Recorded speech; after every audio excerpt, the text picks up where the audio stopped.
In this video, we will be covering all of the basics of filming a video profile spot. One of the most important aspects of video profiling is the storyline. People can be fascinating if their life is told in an interesting format.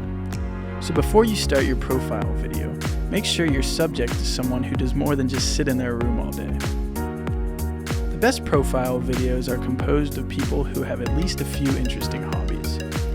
So once you have a subject in mind, think about how you want to tell their story. I have included an example of a profile I shot on a friend of mine who is a pilot. Notice how in the opening shot of this video, I chose to start with a wide shot showing the setting. Right off the bat, this gives the audience an idea of what this person does. One of the most important parts of profiling is how you want to get your information across. You can see in my video that I chose text on the screen as a form of communicating to the audience. If you go this route, make sure your text is clearly visible and not distracting. I recommend turning the opacity down of your video. It makes the text pop a little bit more. And like in this clip here, you can clearly read the text and notice how the background is slightly faded because I turned down the opacity. The next area you want to focus on is shot style.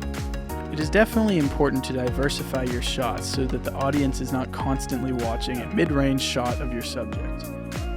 Your profile video should include close-ups of your subject, possibly looking like these.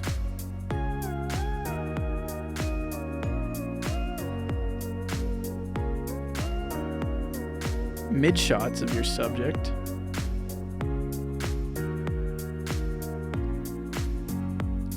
and wide shots.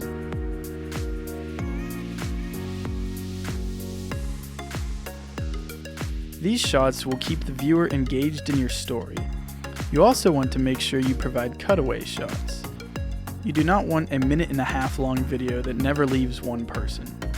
So make sure you get shots of their hobbies and interesting angles that do not have the subject in them. In the video I did on my friend, notice the various shots of the plane that do not even have him in them. He also likes to shoot guns at the range, so notice this shot that does also not include him. Another brief area that you want to be conscious of are your shaky shots versus your still shots. These different types of shots can give a variety of different messages depending on how they are used. For example, I recommend your opening shot to be still so the audience isn't trying to focus too hard right off the start. Still shots are a very good way to set a scene and provide a more calm atmosphere.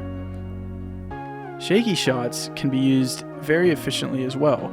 For example, if you want the audience to feel like they are in a first-person circumstance with the subject, shaky shots are the way to go.